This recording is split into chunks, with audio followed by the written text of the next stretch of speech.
Bu film Peygamber Aleyhisselam'a peygamberlik vazifesi kilishdan ilgiriki voqealarni bir qancha tarixiy manbalarga asoslanib, sun'iy hamra tortilgan va kirishtirma suratlari bilan ishlangan. Bu film jami 7 bölüm bo'lib, birinchi bölüm Peygamber Aleyhisselam'ның balalik va yoshlik davri. Makka mukarrama dunyodagi eng muqaddas o'rin bo'lib, u yerda insoniyatga yodgor qilingan eng muqaddas Baytulloh bor. U nurg'un hodislarni boshdan kechirib, milodiya 7-asrga kelganda Makka kishilar orasida butparastlik umumlashdi. Ka'baning ishi har xil butlar bilan to'ldi. Ilgari tavhid markazi bo'lgan Ka'ba butparastlikning markaziga aylandi. Makkada Quraysh qabilasini asos qilgan nurg'un qabilalar yashaydi. Kishilar butlarni muhofazat qilish va hojlarga xizmat qilishni talashib qiladi. Iroqdagi kishilarning hammasi Makka ahlini va atrofdagi kishilarni hurmat qiladi. Makkada qilinadigan haj ibodatining muqim vaqti bo'lg'achqa, Makkada biror hodisa yuz bersa, jahonning hamma yeriga tarqaladi. Makkaning yanidagi bir kanatdagi Abdul Mutallib ibn Hashim oilasida Allah tarafidan ikki olamga islom risolatini elib kelgan payg'ambar o'tirg'i chiqdi. Peygamber Aleyhisselam ana shu oil dunyoga kelgan edi. Dadasi Abdullah Peygamber Aleyhisselam tug'ilishdan bir qancha oy ilgari olamdan o'tdi. Abdul Mutallib nevrisining tug'ilganligidan intayin xushal bo'lib, tavarruk bilib, Ka'baga o'ng tarafidan akirib, ismini Muhammad qo'ydi. Sahroning saf havosida sog'lom o'sib yetilishi, tabiiy til muhitida gap so'zi fasohatli bo'lsin uchun Makka kishilarining odati bo'yicha Banu Sa'd oilasiga olib berdi. Dunyoda onasidan boshqa hech kimi qolmagan Muhammad alayhisalom onasining bag'rida o'sib yetilsin uchun 3 yildan keyin Makkaga olib kelindi. Allohning hikmat va irodasi bilan onasi Amina Madinaning Avva degan yeridan qaytib kelib o'tib, olamdan o'tdi. Payg'ambar alayhisalom onasidan ayrilganda faqat 6 yosh edi.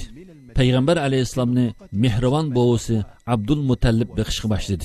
O Muhammed Aleyhisselam'ni özünün ballaridan bek yaxshi ko'rib, özünün yanında o'ltirg'izatdi. Lekin Abdul Mutallib mu Peygamber Aleyhisselam'ni 2 yil boqqandan keyin olamdan o'tdi. Peygamber Aleyhisselam 8 yoshga kirganda kuyimchan tog'asi Abu Talib beqishga başladı. Muhammed Aleyhisselam Abu Talibning 6 balasi orasida alohida ko'zga chaliqilgan biri bo'lib tarbiyalandi. 13 yosh kirganda tog'asi Abu Talibga hamroh bo'lib, tog'asining Shomdagi tijorat safarlarida birga bo'ldi. Shomning Busarada Rahib Buhayra bilan uchrashdi. Rahib Buhayra Muhammed Aleyhisselamdan payg'ambarlik alomatlarini bayqab, tog'asi Abu Talibga xabar qilish bilan birga Abu Talibga Yahudiylarning ziyonkashligidan ehtiyot qilishni topiladi. Tağısı Peygamber Aleyhisselam'ni qaytırıp geldi. Peygamber Aleyhisselam butqa ibadet qilish yomon ko'rish alohidligi bilan tağısının başqa ballari bilan o'sib yetildi. 15 yosh kirganda tağısı qabilalar orasidagi Fijar urushida qatnashganda ularga o'q tayyorlab berdi.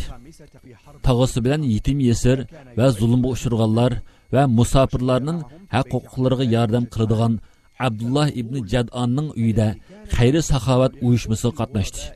Allah Teala Peygamber Aleyhisselam'ni ana shu jahiliyat yoshlarining yoshlik davrida qiladigan fahisha va axloqsiz o'yinlarini saqlab qoldi. Peygamber Aleyhisselam'ning so'z harakatidagi durustligi, isil axloqi kishilar orasida tarqalib, amin degan taxallus berildi.